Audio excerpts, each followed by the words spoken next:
name is Kenneth Walson. On Instagram, I go by Jump Rope Kenny, and there's a story behind that, but I'll get into that later. So I first started skateboarding back in Christmas Eve of 2004.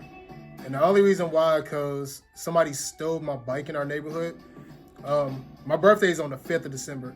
So it happened like a week or so after my birthday. And Christmas time was coming up, and unfortunately within my family household, I'm the worst person to shop for because nobody ever knows. They think they know what I like, but usually whenever they get me something, it's not what I want. So this time my mom just asked me, just to make sure that she got the right thing, she just asked me, was like, hey, what do you want for Christmas? And I just randomly said, you know what, I think I want to get a skateboard.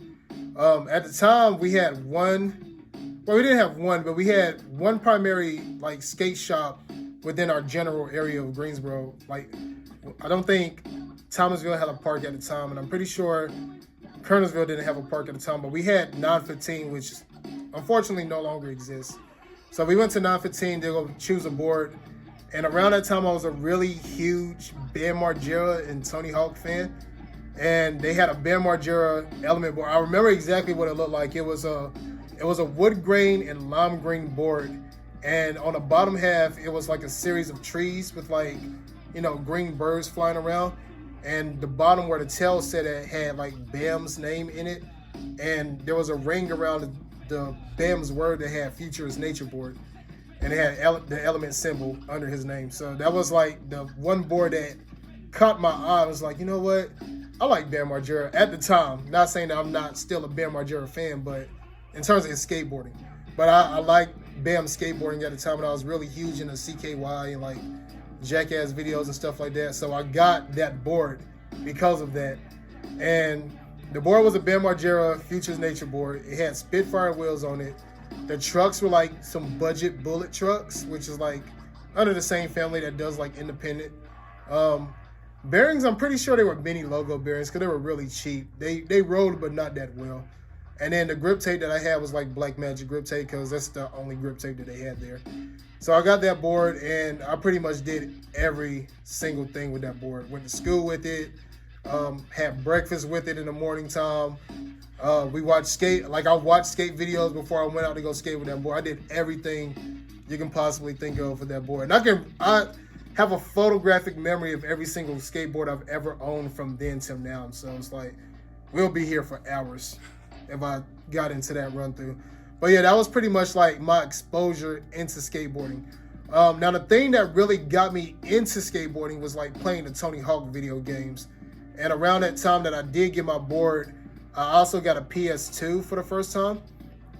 And the very first game that I got on it was like some NFL game because my sister played NFL and she wanted to get me into like the NFL gaming, which wasn't really my thing. I was more of a baseball person. To this day, I'm still more of a baseball person. And we got Tony Hawk Pro Skater 3 because it came out on the PS2.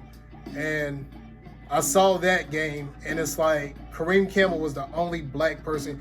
For skaters that know about Kareem Campbell, y'all know back in the day, he was the only black person in the Tony Hawk games. And I was told throughout all my entire life that the dude was not real, that he didn't exist, that like, because at the end of the pro games, it's like, when you got to the end of like the person's career mode, they would play like the little 411 VM video. And they were like, oh man, that's just, the footage looked really grainy, so it's probably like a shadow that's cast over some white guy.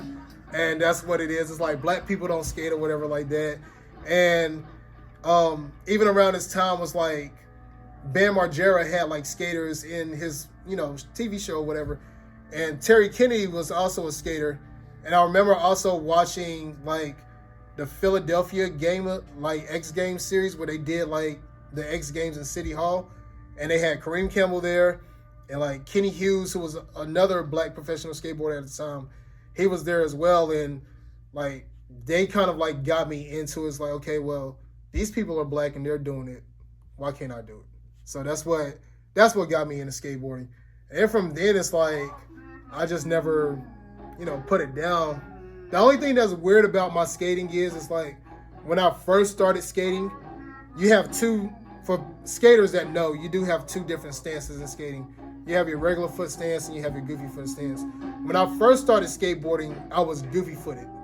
So from 2004 to when I actually took a hiatus from skating in 2008, I was goofy footed. And I messed around and I broke my right ankle skating.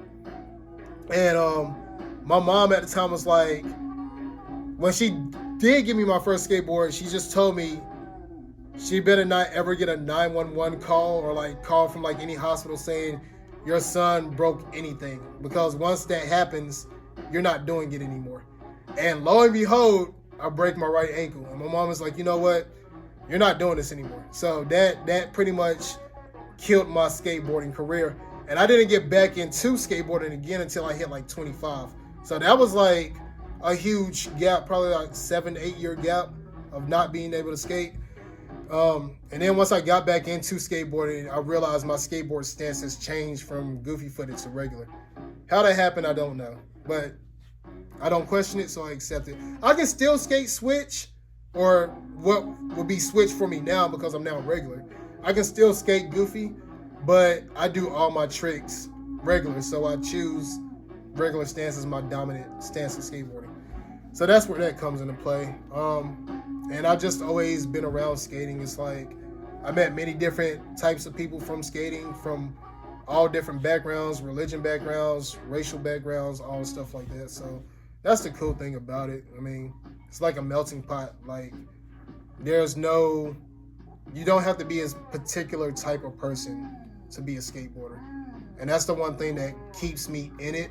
Because even now that I'm pushing on 40, I'm not as good as I was when I was in my teens and my 20s. So it's like, I'm what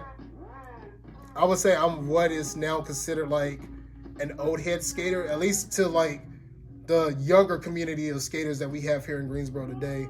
They look at me as like the old head. So I fall into that category of like the guys that are like 50 plus and are still skating. Mind you, now I still got another 20 plus years to go until I hit my 50s. But it's like they hold me in that category now because I'm one of the oldest of the younger skaters that's within that crowd of skateboarders. So